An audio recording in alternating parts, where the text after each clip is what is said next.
Hi, my name is Eileen, and I cry a lot. Like Olympic level sobbing. If I'm happy, I cry. Sad, I cry.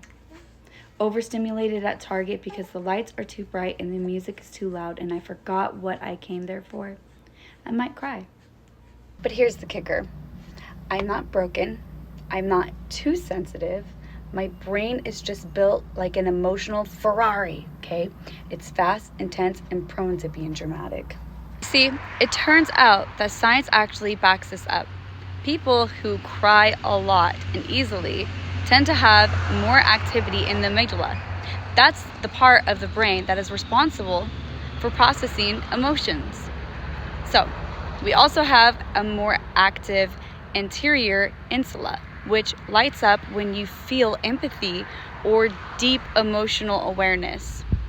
And the mirror neurons in our brains, well, what are those? Those are the little guys that are working overtime when you're sad.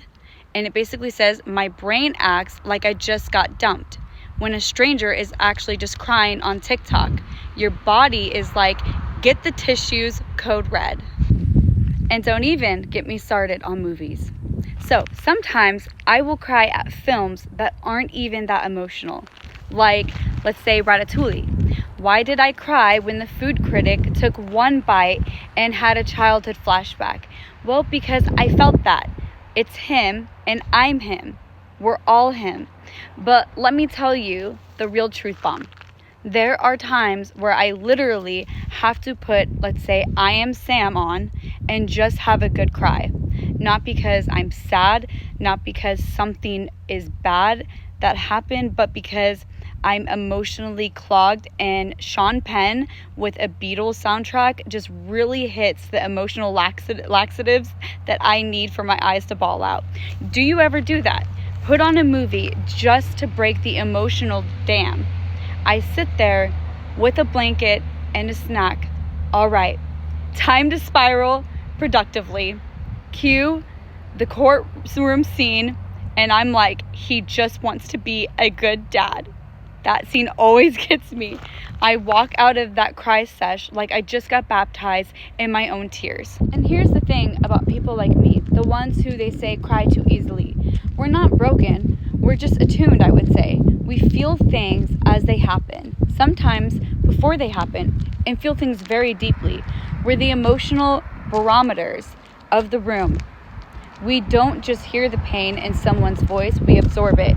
And yes, it's exhausting. Yes, it's messy. Yes, it makes family gatherings weird when you're the one crying at a birthday toast and no one else is, and everyone looks at you like you're too emotional. But honestly, I wouldn't trade it for anything, because feeling deeply also means I get to feel joy.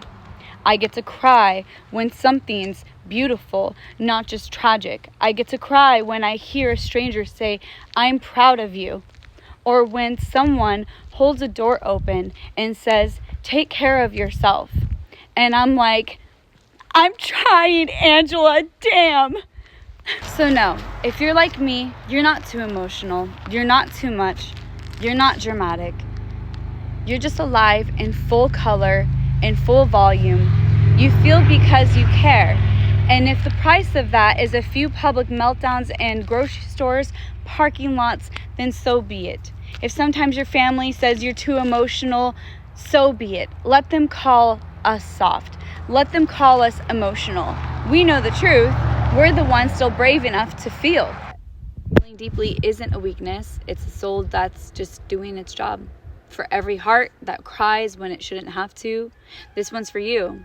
And for those of you who feel deeply but don't cry, I know that I have people in my life that are like that, and that sometimes they wonder why they can't cry, or when they do cry, it might be a year later.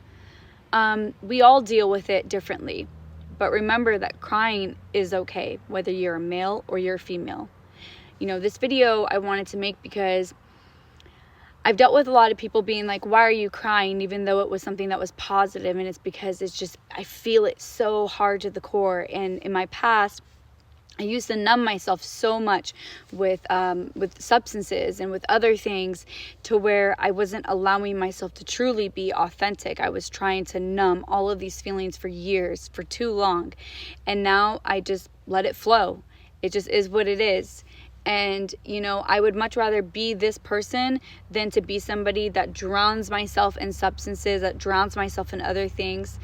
This is who I would rather be, even if it means the cost of people saying you're too emotional. I would say, that's okay. At least I'm not on drugs. At least I'm not drinking. At least I'm not drowning myself in a way that I wouldn't want to. So, again, for all you people who hear what I hear, it's fucking okay. Be who you are. Don't let anyone stop you. You know your heart. It's just like a soul called Joe says, the YouTube channel, or soul named Joe. How is your heart? He says. Mine? Emotional.